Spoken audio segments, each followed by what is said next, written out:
I told you all, he doesn't belong here. Get him out. The words slice through the hush of first class like a blade, and the whole cabin jolts as if a sudden drop hit the wings. Heads swing. Armrests creak. A plastic cup lid skitters along the aisle like a coin on a drum. Then a dozen phones rise in unison, tiny red dots flicker on, catching everything, every shake in a hand, every flare of a nostril, every startled "what?" escaping someone who didn't know they were about to be in a story. Somebody call 911, a voice yells from behind the bulkhead, hot with certainty. This black kid needs to be arrested immediately. The words land like a gavel. Flight attendants sway into the aisle, palms up, smiles trained, voices low, trying to make calm out of chaos. But the chaos wants to be seen today. It wants to be recorded. It wants a timestamp. He's small, maybe 12, 13. A navy hoodie zipped to his chin. A backpack with a faded astronaut patch. His seat, 1D, looks too big for him, the armrests rise around his shoulders like shoulders themselves. In his lap, a boarding pass. On the boarding pass, a thing people only whisper when they're not in first class, upgrade confirmed. The letters look unreal under the glare of a dozen camera lenses. I didn't do anything. Please. His voice cracks on anything, and that's when the phones lean closer. In the shiny black river of screens you can see 100 tiny reflections of his eyes, wet, wide, and confused. You can also see her. The woman who stood and lit the fuse. Blonde hair in a perfect knot. Cream blazer. Pearls. That face, a particular mask of fear disguising itself as certainty, turning toward the crew, toward authority, toward anyone who will move the world to match her belief. He doesn't belong here, she repeats, louder, like the repetition makes it law. I saw him. He was lurking. He took something. She points not at him but at the space around him, like the accusation can live in the air where nobody can catch it and throw it away. Ma'am. The lead flight attendant steps in. Her voice is low but threaded with steel. We are going to handle this. Please sit. She doesn't touch the woman. She doesn't touch the boy. She gestures, a traffic cop for feelings. Sir, she says to a man already dialing, please hold your call. But it's too late.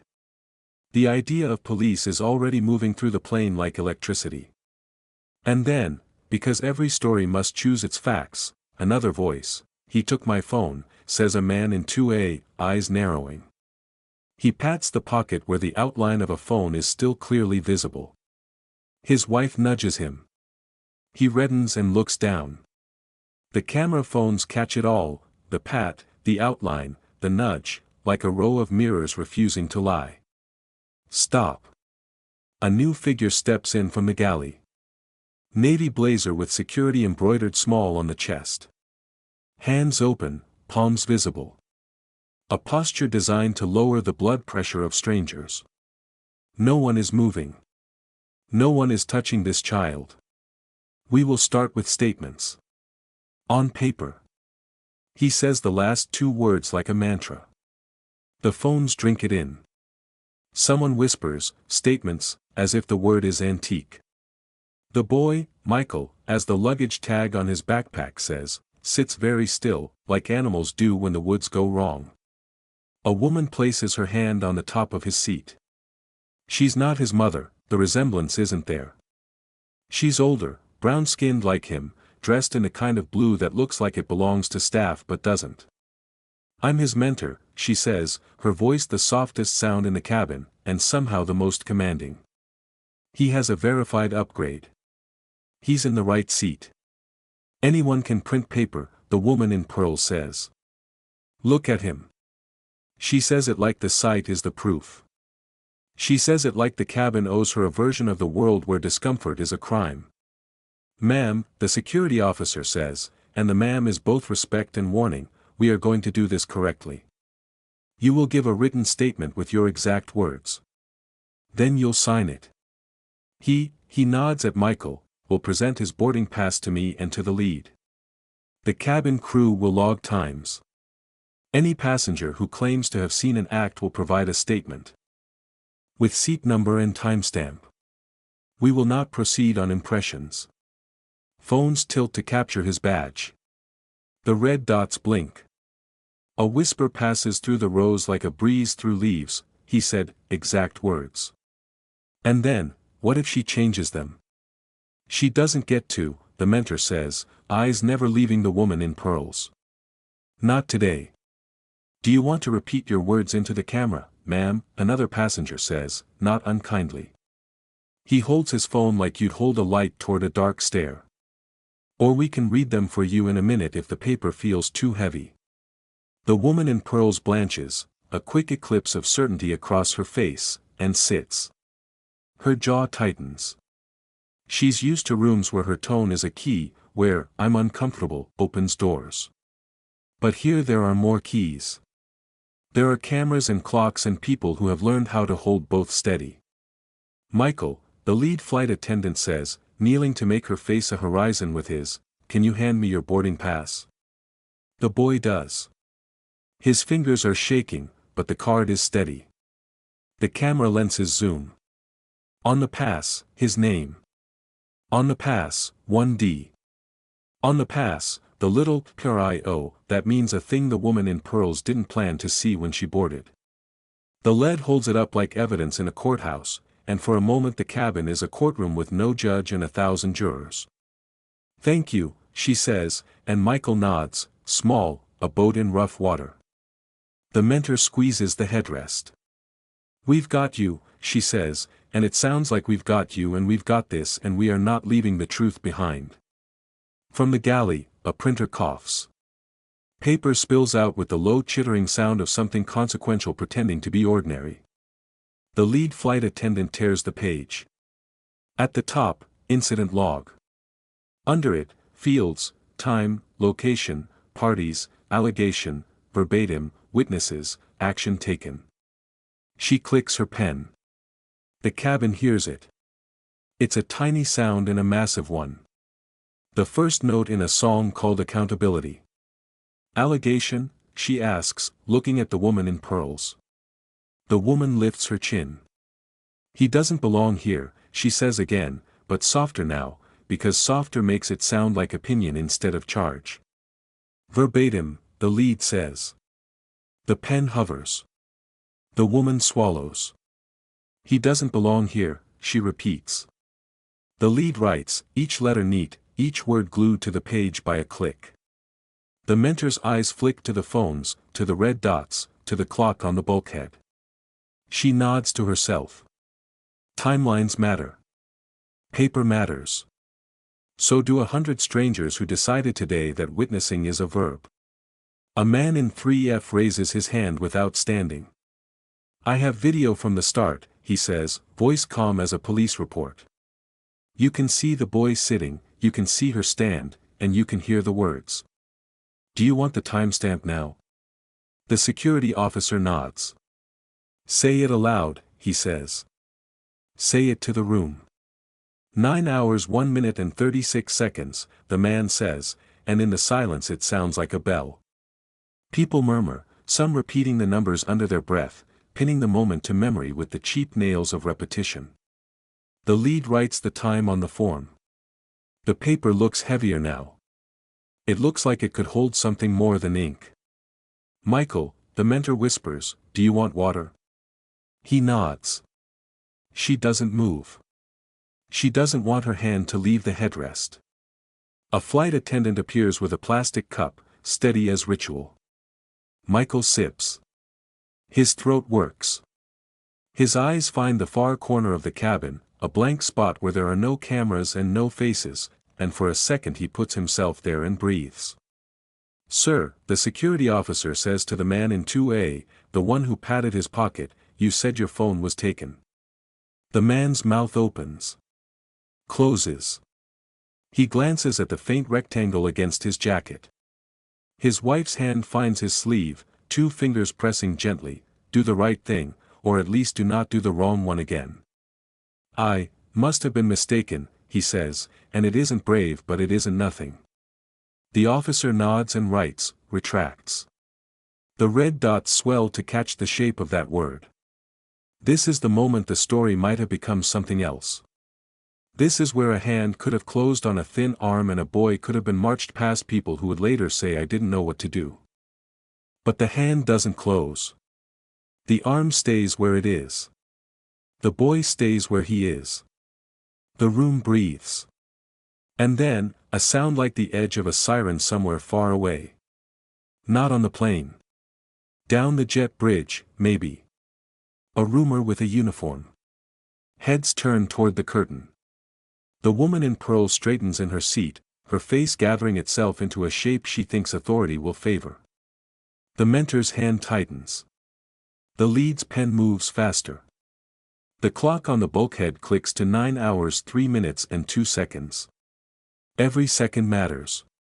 Before anyone else steps on this aircraft, the security officer says, voice carrying to the ceiling panels, we will complete this statement, confirm the boarding pass, and log witness times. He looks at the cabin as if it's a single person. No one, he says, decides reality alone. Michael swallows. He looks at the paper with his name on it and the seat that is his and the pen that is not for him, not yet.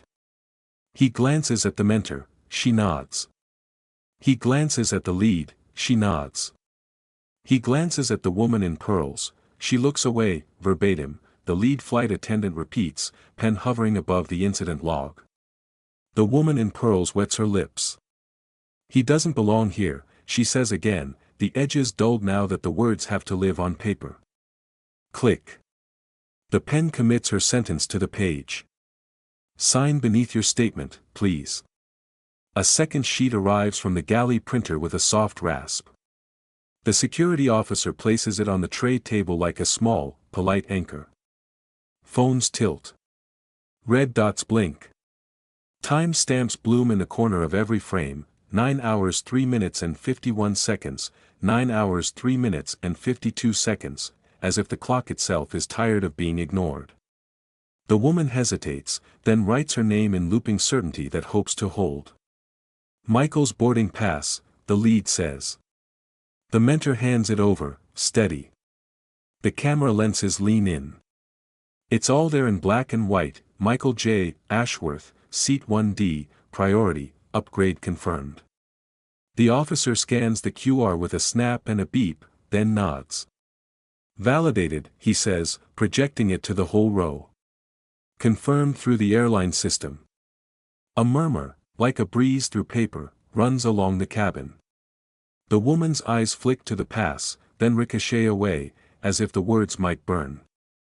She reaches for the only tool she trusts, optics.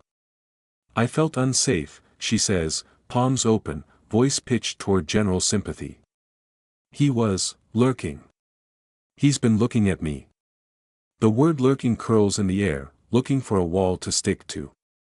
Allegation, felt unsafe, lurking, the lead reads back, even, clinical. Then, in the plainest, cleanest voice, if you're adding new allegations, we'll need a supplement. Please keep your statements factual and observable. Across the aisle, 3F raises his phone. I've got the start, 9 hours 1 minute and 36 seconds, he says again, louder, so the room can borrow his calm. You can see him already seated, head down, buckled. She stands. She speaks. We can airdrop to the crew device. Do that, the officer says. A crew iPad appears as if conjured, case scuffed from years of service. The video jumps to life, the boy, small as a question mark, fingers on a boarding pass, the woman, rising with the confidence of a person who's never been told to sit, her words, crisp even through cabin noise, he doesn't belong here. The officer pauses the frame and taps an overlay. The airdrop info window shrinks, the timestamp swells to fill the screen. Captured and logged, he says. The lead writes, video, 3F, 9 hours 1 minute and 36 seconds. Paper is suddenly not a metaphor, it's a net. From the front, a chime, 2 flat, official notes. The flight deck door stays closed, but a disembodied voice filters through the intercom, the kind of even baritone built for turbulence. Ladies and gentlemen, we are aware of a disturbance in the forward cabin. We'll resolve it by the book. We appreciate your patience. The phrase, by the book, lands like a life preserver. The mentor lets out a breath she didn't know she was holding. Michael inhales, slow and shaky, like he's learning his own breath again. The woman looks toward the ceiling as though the plane itself will endorse her. "Sir, in 2A, the officer says, returning to the man with the pocket outline. You previously alleged your phone was taken." "Retracted," the man says. Eyes fixed on his shoes. "I misspoke." His wife nods, the pressure of her fingers on his sleeve relaxing. The lead writes, 2A, allegation retracted, 9 hours 4 minutes and 18 seconds. A second passenger, a woman in 1C, business suit navy enough to be a uniform, clears her throat. "I observed the boy seated when I boarded," she says. "He was reading the safety card. He never left his seat. I heard the statement, 'He doesn't belong here,' at 9:02. She checks her watch. Smartwatch timestamp. Noted. 1C witness statement, 9:02, the lead says, the paper growing heavier with each line. "Please sign here." The iPad gulps another video. The log page thickens. In a cabin trained to equate velvet with value, pulp and ink are suddenly worth more than champagne. "Ma'am," the officer says to the woman in pearls, "we have your verbal allegation recorded and logged. If you wish to add anything else, we'll take it. Please refrain from commentary that is not observational." The woman's eyes flash, the brief anger of someone unfamiliar with the word refrain when it applies to her. She chooses a pivot. "What about my comfort?" she asks. "Isn't that the priority here?" The mentor speaks before anyone else can. "Comfort is not a policy category that overrides a child's right to his assigned seat," she says, still soft, but every syllable lands. "You can write, felt uncomfortable. You cannot write him out of 1D. The lead flips another form from the stack, policy reference.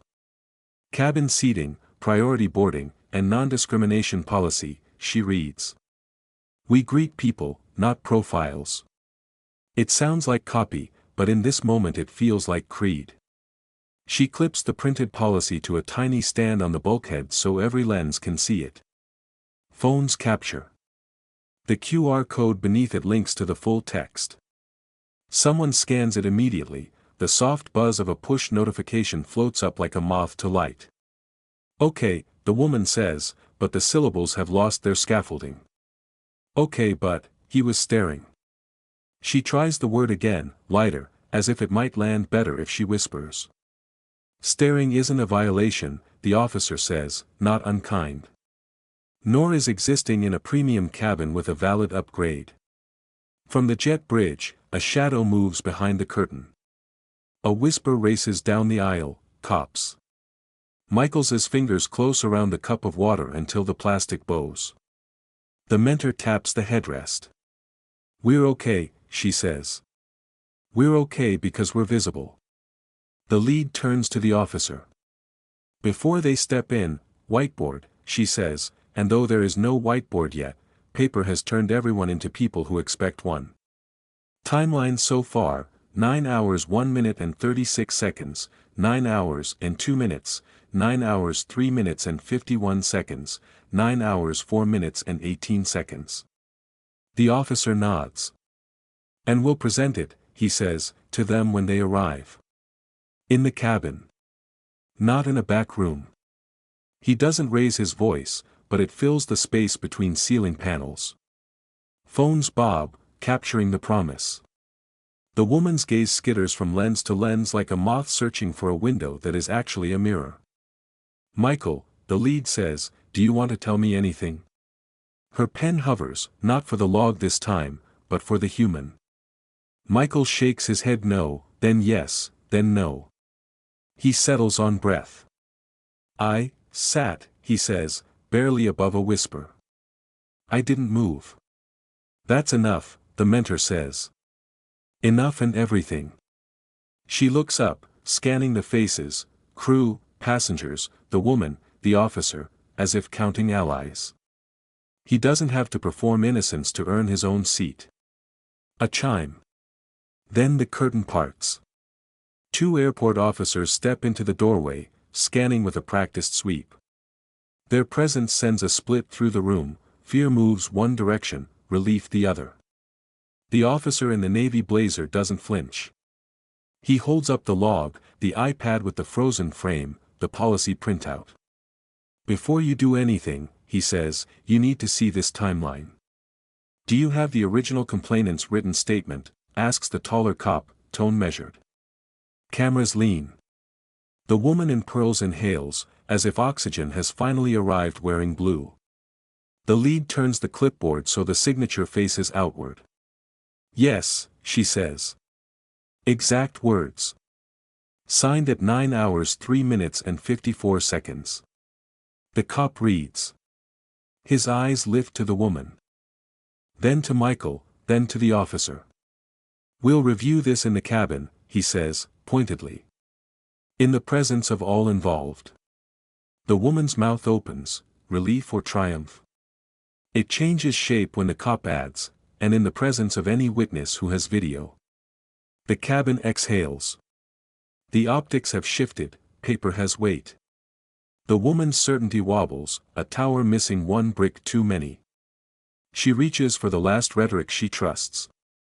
I was only protecting your comfort, the mentor finishes gently. We wrote that down too. If you believe facts beat optics, drop one word in the comments, facts. Tap like, subscribe, and tell us your city. We're building a map of witnesses. The curtain lifts, and instead of marching Michael off the plane, the room watches something else assemble at the bulkhead, a portable printer, a clipboard, a clear stand, a sheet titled Charter of Equal Welcome. The lead flight attendant tapes it to the partition where everyone in first class, and every camera, can see. We will resolve this here, in public, the security officer says, palms still open.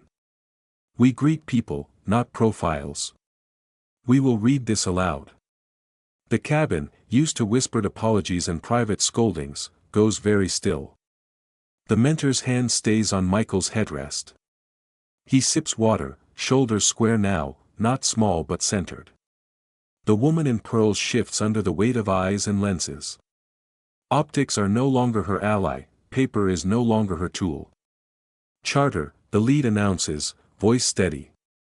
1. Seating is honored by record, not by opinion. 2. Discomfort is not grounds for displacement. 3. Allegations must be observable, stated verbatim, and signed. She points to the QR below. 4. Feedback, complaint or compliment, can be filed here. It's live. Phones buzz. Someone scans, a form opens. Filed, a voice whispers, half amazed. The charter isn't platitude anymore, it's interface. Now the timeline, the officer says, flipping a page onto the clear stand. He's built a whiteboard without a whiteboard, a single sheet, thick black letters, larger than denial. 9 hours 1 minute and 36 seconds, video shows Michael seated, alleged statement, he doesn't belong here. 9:02, witness 1C confirms. 9 hours 3 minutes and 54 seconds, complainant's exact words signed. 9 hours 4 minutes and 18 seconds, 2A retracts allegation. Boarding pass validated. He lays the policy beside it like a matched pair of scales. The taller airport cop steps closer, reading it line by line. The second officer lifts the crew iPad, the still frame, Michael buckled, woman rising, becomes a mirror for the room. He taps play. The sentence plays again, crisp as a bell. He stops it before the chaos, as if to give the words all the room they need to indict themselves. Ma'am, the cop says to the woman in pearls, you'll confirm that this is your statement? His tone is clinical, but the question lands like a hinge. She swallows. I said what I felt, she manages. And we have what you said, the lead replies. Verbatim. Signed. The officer notes, complainant confirms. He doesn't raise his voice, he raises the standard.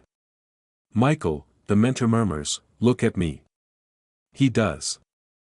You're not on trial, she says. She nods toward the paper. The process is on display. The captain's voice floats down again, this time warmer.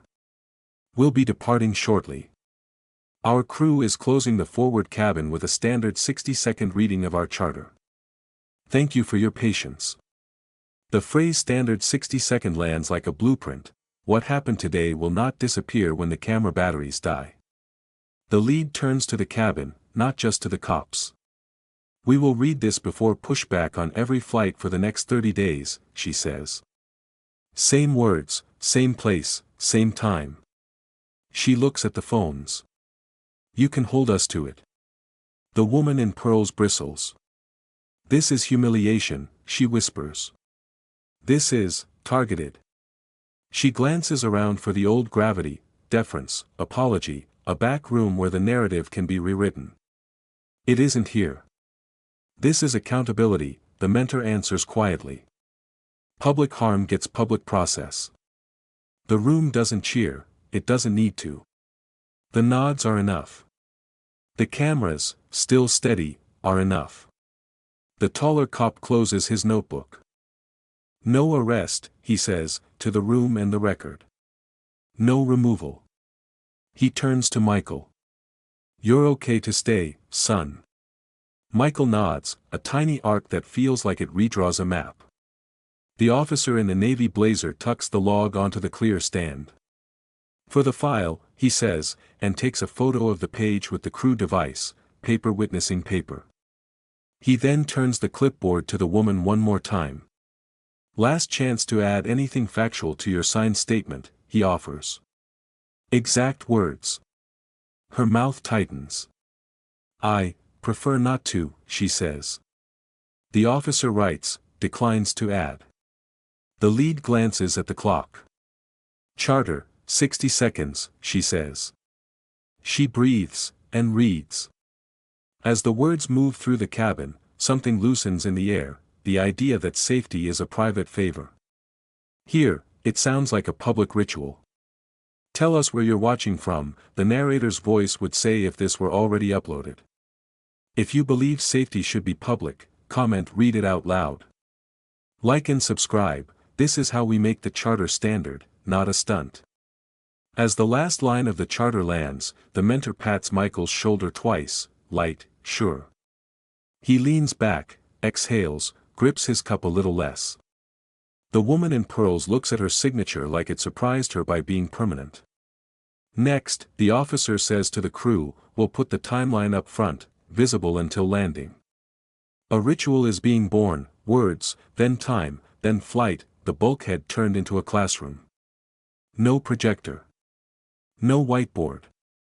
Just one oversized sheet with thick black lines and a title that read like a promise, Timeline of Events, Public Record.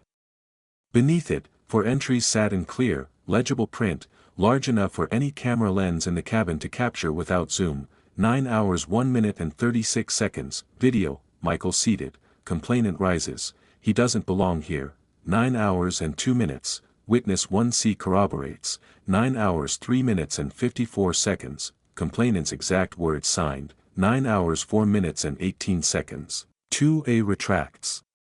The page didn't shout. It held fast. Add this, the security officer said to the lead, sliding a new line. Boarding pass validated, system match. She wrote it cleanly, clipped the page back up, and stepped aside. The sheet looked simple. That was the power. Simple things resist being spun. The taller airport cop stood before it with an almost ceremonial calm. We'll proceed under public review, he said. He didn't raise his voice. He didn't need to. The cabin's attention had already shifted from personality to procedure. Even the hum of the air system sounded like it was listening. Then a new voice, tentative but firm, I have a second angle. A woman in 4A raised her hand like a student who decided to speak. Her phone trembled slightly, not from fear, but from importance. I started recording when she said the word lurking. The boy's eyes are on his lap. He doesn't turn his head. The crew iPad appeared again. AirDrop ping. The file slid into the device and onto the narrative. The officer froze the footage at the exact syllable, "la," then tracked the boy's gaze. Down. Still. Small. The word and the image refused each other. Add 9 hours 3 minutes and 5 seconds, for a video contradicts lurking, the lead said. She wrote contradicts in block capitals. The phones drank in the ink. A quiet ripple of relief moved down the aisle, not celebration, not yet, but the relief of a floor that holds. The woman in pearls shifted. It's not about one word, she said, searching for a fresh angle that the timeline couldn't magnetize to truth. It was a feeling. She rested on feeling like it was a couch that had always been in the center of every room she'd entered. Feelings are valid, the mentor replied, voice low and even, but feelings aren't facts. And they don't evict children from their assigned seats. She didn't look at the woman, she looked at the sheet. The room followed her gaze. The page didn't flinch. The lead flipped a new document onto the clear stand, a single paragraph with a heading in bold, euphemisms that disguise exclusion. It defined the category with clinical brevity, phrases like, comfort, safety vibe, doesn't feel right, deployed without observable behavior, used to mask discriminatory removal. It wasn't a manifesto. It was a label. The kind you put on a jar to stop grabbing the wrong thing in a hurry. Log it, the security officer said. The lead wrote, 9 hours 5 minutes and 22 seconds, pattern flagged, exclusion by euphemism.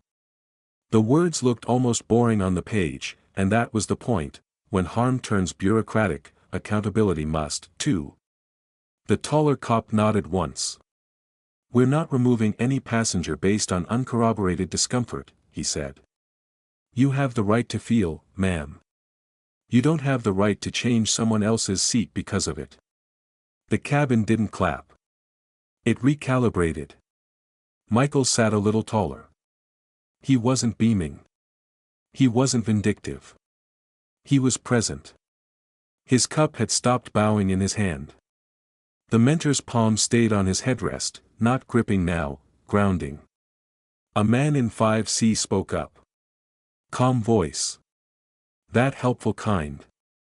Could the timeline stay up until landing, he asked. For transparency. People board and deplane, this lets anyone see what actually happened. It sounded like a suggestion about paper. It was a suggestion about culture. Agreed, the lead said immediately. Timeline remains visible until we arrive. She glanced at the clock, then back to the cabin. And a copy goes into the cabin report. Another to corporate security. One to station ops. No private edits. She said it the way you say, doors to automatic, a procedural truth.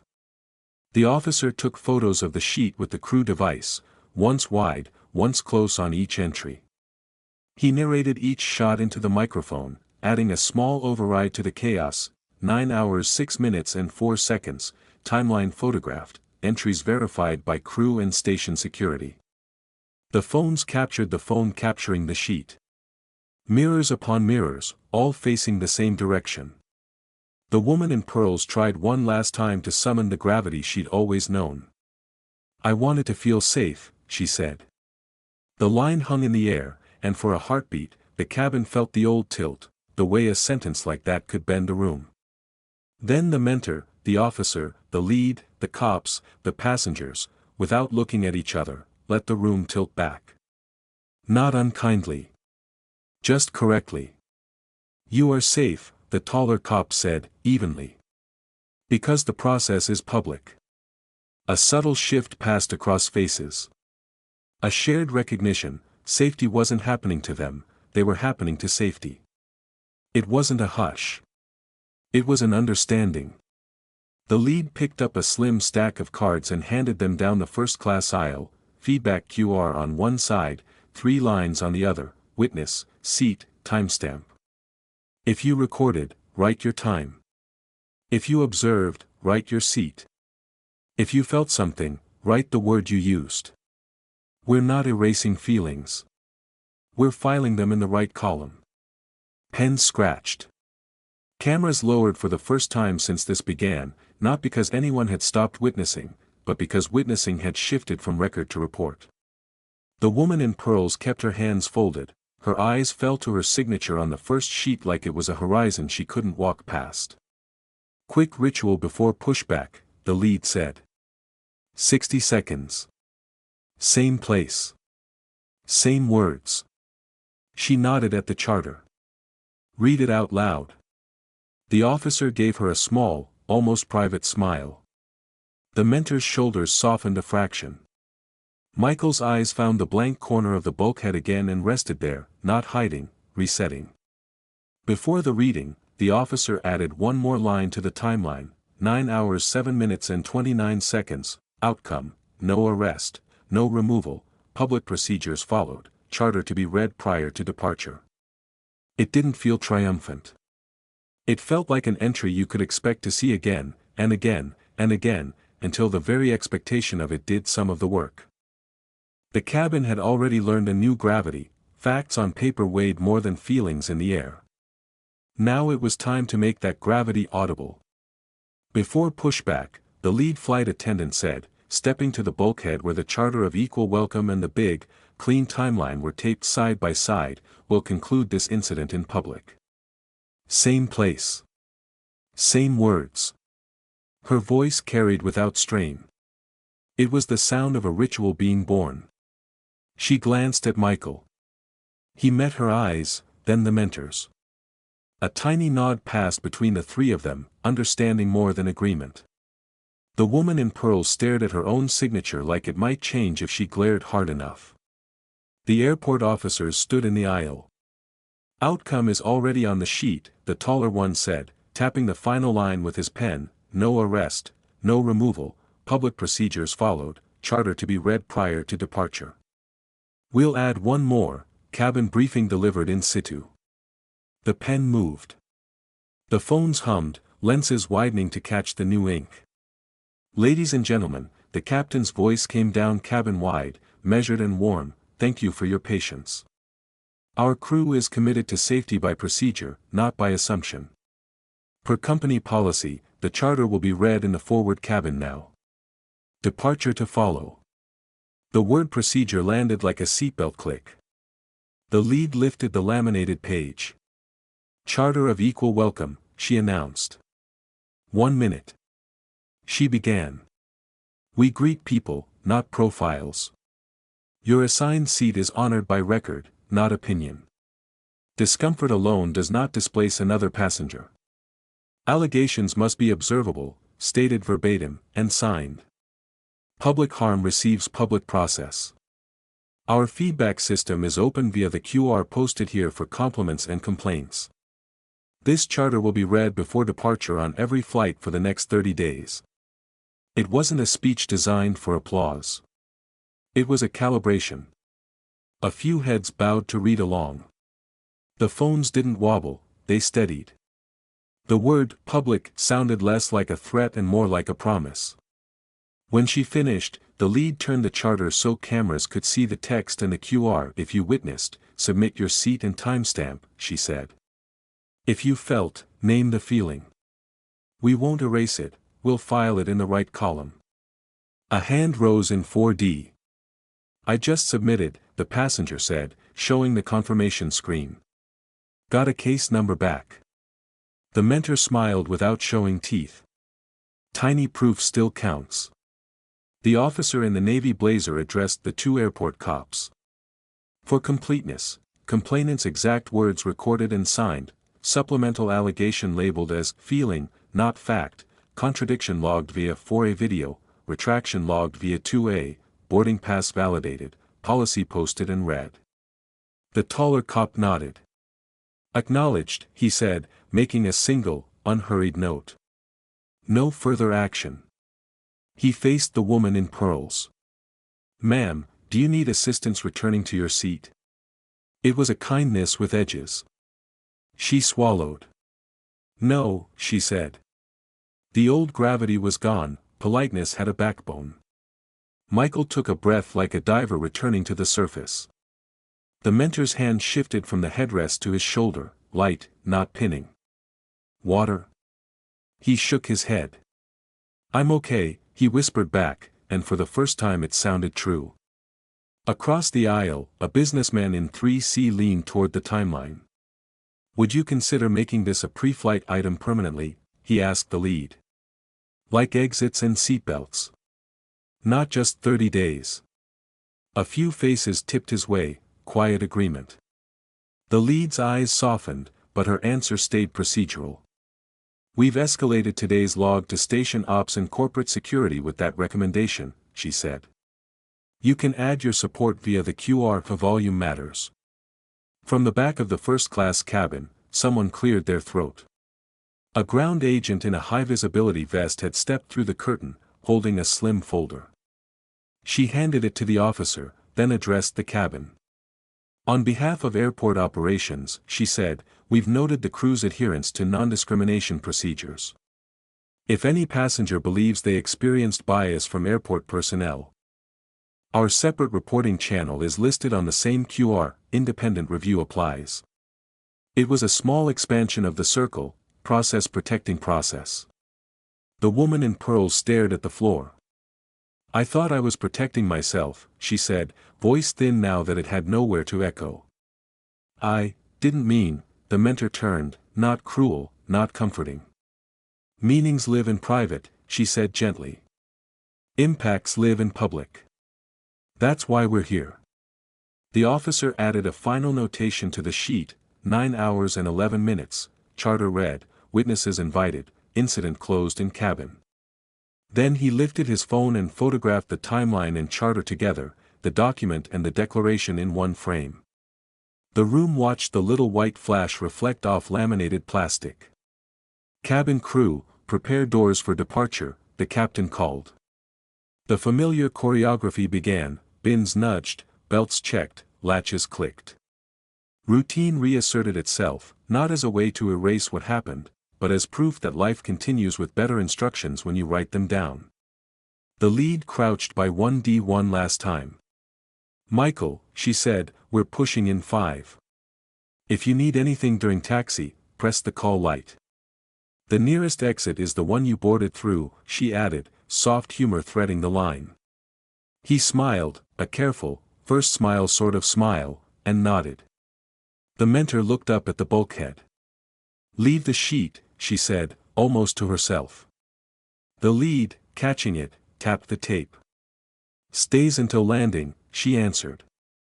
As the aircraft eased back from the gate, the cabin tilted, not from speed, but from the visible weight of a process that had chosen to live in the open. The curtain remained tied back. The timeline held. The charter didn't flutter, the jet inched from the gate, but the forward cabin didn't slide back into amnesia. The charter stayed taped to the bulkhead. The timeline stayed beside it. And under both, the lead flight attendant pressed up a fresh, laminated strip like a scoreboard, metrics, incidents, response time, training, compliments. We're replacing improvisation with standard work, she said, voice clear without being performative. This card will be filled before takeoff, updated after landing, and posted again on the next flight. Same spot. Same format. A dry erase marker squeaked. Under incidents, 1, resolved in cabin. Under response time, 6 minutes and 18 seconds, from first allegation to charter read. Under training, crew completed anti-bias refresher last quarter, escalation initiated for station ops. Under compliments, 7, QR submissions received at gate. The numbers weren't triumph. They were transparency. The officer in the navy blazer held up a small trifold. Script replaces guesswork, he said. This is the non-discrimination response script for cabin and gate. The lead clipped a copy beside the charter. In print, not in memory. Step 1, freeze movement, no physical contact, hands visible. Step 2, verbatim allegation logged and signed. Step 3, boarding record validated, policy displayed in cabin. Step 4, witness statements by seat and time, videos airdropped to crew device. Step 5, read charter of equal welcome in cabin. Step 6, close incident publicly, update metrics, file to ops/security. Why post it? Someone in 3C asked. Isn't that internal? It was, the lead replied. That's how it stayed optional. She tapped the laminate. Optional is how bias gets to improvise. The mentor's hand left Michael's shoulder, only because it didn't need to be there anymore. He sat with his cup loose in his palm, the tremor gone. What are the compliments for? He asked, careful curiosity replacing the earlier tremble. Not flattery, the lead said. They track what the process made easier, clearer, safer. Compliments show which parts to repeat. Complaints show what to fix.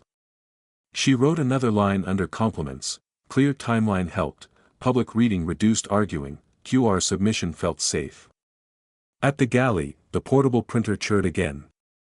The ground agent returned through the curtain and fed a short strip into a clear holder, station actions, staff charter read preboard, gate timeline board added, CRO on standby. The cabin had become a relay baton, whatever the forward crew wrote down. The gate picked up. The woman in pearls watched the board grow. She wasn't performing outrage now. She was quiet in the way people are when their old compass stops pointing north. She looked from the word metrics to her signature, and the space between them looked like a bridge she wasn't ready to cross but could no longer deny existed. The taller airport cop checked his watch.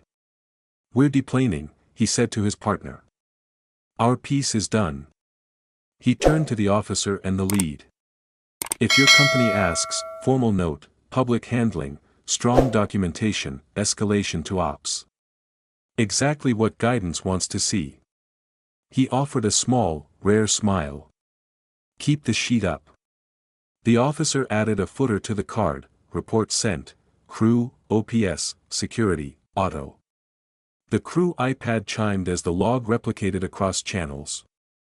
For once, the back room wasn't where things went to be rewritten. It was where the public record went to be multiplied. Cabin crew, cross-check, the captain called. Buckles clicked. Bins settled. The everyday rhythm picked up, but the forward wall kept telling a different heartbeat, numbers, steps, copy that anyone could read aloud if the original voices weren't there. A teenager in 2D, earbuds in, pointed at the metrics. What happens if the number under incidents is 0, he asked. Same card goes up, the lead said. Zeros are data. They tell us we did prevention instead of recovery. The mentor nodded, half to herself. If the wall is empty, the memory is empty, she murmured. If the wall is honest, people don't have to argue about what happened. Michael turned to the window, then back to the bulkhead. Are you going to do this on other flights? He asked. We're putting the template in every forward galley, the officer said. Same plastic sleeve. Same QR, different crew, same script. He tucked an extra copy into the seatback of 1E. Sometimes you build culture with paper and tape. He glanced at the timeline. And a pen that doesn't shake. The ground agent raised a hand from the curtain. Gate has posted the same metrics board, she said. Arrivals will see outcome and timings at the podium. Customers can scan the same QR to see the anonymized cabin log. She tapped her radio. Ops requested the script for gate staff. We'll mirror the steps from first complaint to closure on the concourse. The woman in pearls lifted her eyes. You're putting my words on a wall, she said, neither fury nor consent in her tone, just dawning comprehension. We're putting the process on a wall, the mentor answered softly. Your words are already on paper because you signed them. The difference is that now everyone sees the steps that protect the truth from feelings. The lead uncapped the marker again and wrote one last line in the corner, goal, incidence less than or equal to 0.2/100 flights, response less than or equal to 6 o'clock, charter red 100%. She turned to the cabin. "We'll miss these at first," she said plainly. "You'll tell us where and we'll tighten the script. That's how checklists work, they get better when people use them." The plane nosed toward the runway. The sunlight hit the laminate and bounced back into the aisle like a small, stubborn brightness. Routine wrapped around the cabin again, but not as a blanket to smother the moment, more like a harness to carry it forward. The mentor leaned closer to Michael. "You ready?" He nodded. "Yeah." It wasn't the bravado of someone untouched. It was the ascent of someone carried. The plane touched down with the charter still taped to the bulkhead and the timeline still beside it, a quiet banner that said, "What happened here stayed visible." Taxi. Gate. Seatbelt chime. The forward curtain stayed tied back on purpose. "Per our commitment," the lead announced, "the timeline and metrics will remain posted through deplaning. A redacted copy is already in the inbound report, an outbound copy will go up for the next flight." Routine words, new meaning. People stood, reached for bags, but not for erasure. Michael waited until the aisle broke open. He glanced once at the sheet, his name nowhere on it, his seat everywhere in it, then looked to the mentor. "Ready?" she asked. "Yeah," he said, and it sounded like a result. Not a wish. At the door, the ground agent in the high-vis vest met them with a slim envelope. "For you," she said to the mentor, "and one for 1D. Inside, a single page on company letterhead. It wasn't a voucher. It was an apology, specific, dated, signed. It listed what happened, what was done, and what would change: charter reading policy, public timelines, metrics board, crew script. It named the harm without naming the child. Impact over optics, in writing." 2 steps behind, the woman in pearls approached the same agent. Her voice was smaller now, contained. "Do I have to do something?" The agent didn't brace or bend, she referenced the same wall everyone had faced. "Your signed statement is on file. You'll receive a notice regarding policy violations and next steps. If you wish to add a formal apology, there's a QR on the letter." Consequences weren't spectacle. They were process. Down the jet bridge, passengers peeled off. Some paused to scan the QR printed on a small placard, "View cabin timeline, redacted."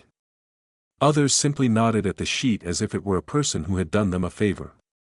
A teenager in a hoodie murmured, "Should be everywhere," and someone behind him said, "That's the point." Gate staff had mirrored the cabin.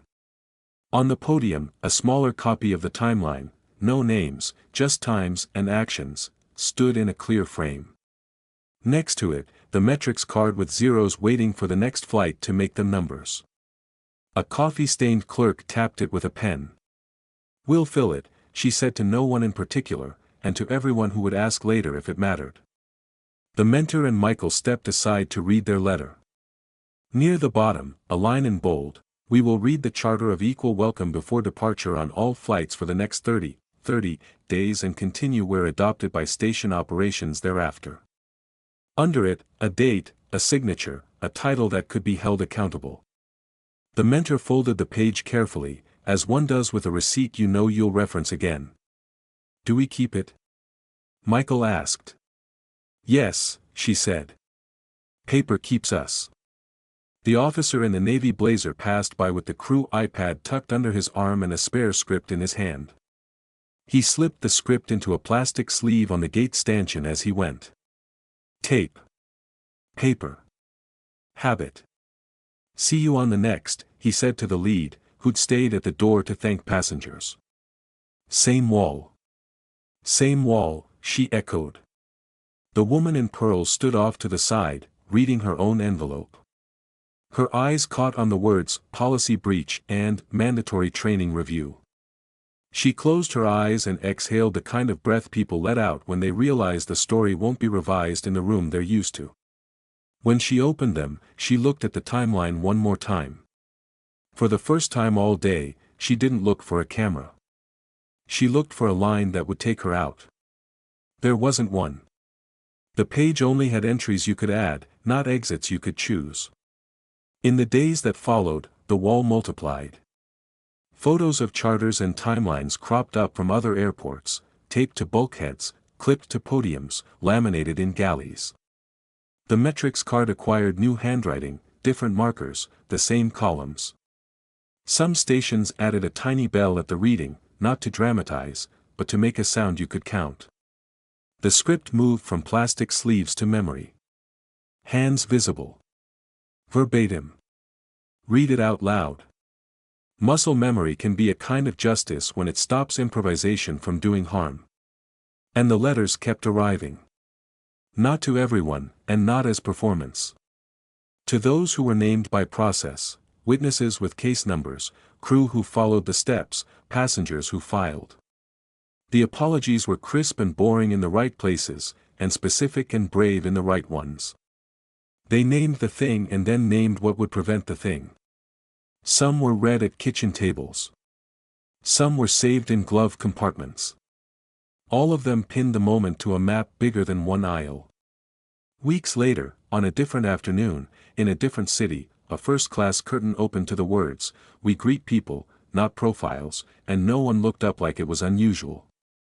Phones stayed in pockets. The charter didn't need to trend. It needed to exist. Back at the original gate, the same mentor walked past the same podium and paused. A fresh metrics card was up, incidents, 0, response time, midnight, charter read, 100%. The zeros weren't silence. They were promise. She smiled.